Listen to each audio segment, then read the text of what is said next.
of the many plastic waste generated in Ghana, the Ministry of Environment, Science and Technology says only 10% is recycled.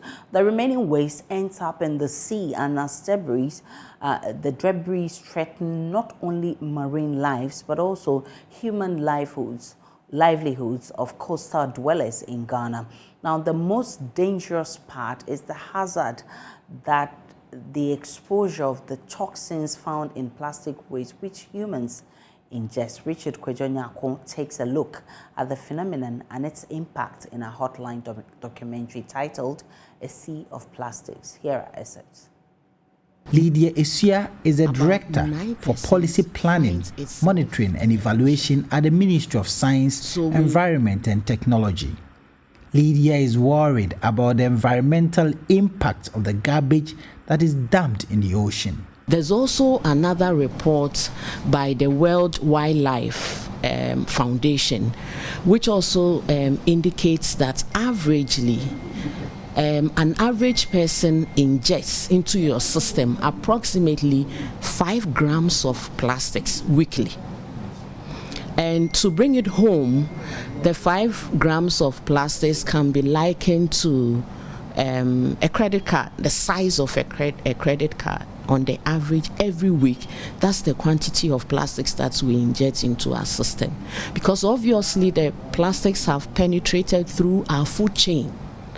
So you sit in Accra, you have your delicious fried rice and chicken and whatnot, and you think that, oh, I mean, the presentation is good, I cooked it well, there's nothing, but you have no idea the chemicals.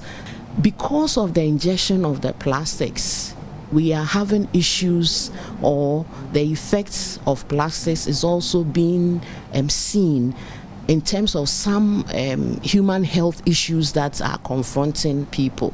So the issue of obesity, the issue of fertility, people's, I mean, not having or having challenges to give birth because of the fact that the plastics are able to mutate the way the hormones are in our system and are able to interfere with the way the hormones operate.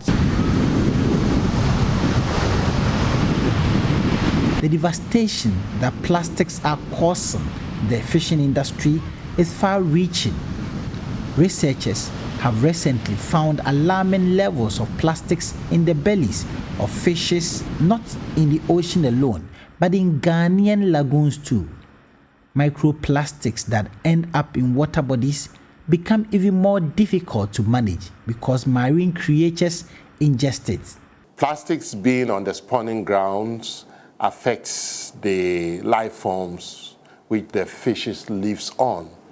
Therefore, you may not have a lot of fish spawning in there, and therefore it affects the supply of fingerlings or other varieties to the ocean.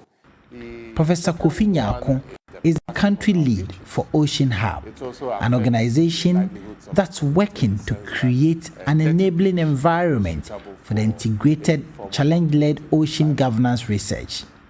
Professor Nyako is sounding alarm bells on how the plastics and garbage in the ocean are affecting marine life and the general livelihood of fishes who depend on the ocean.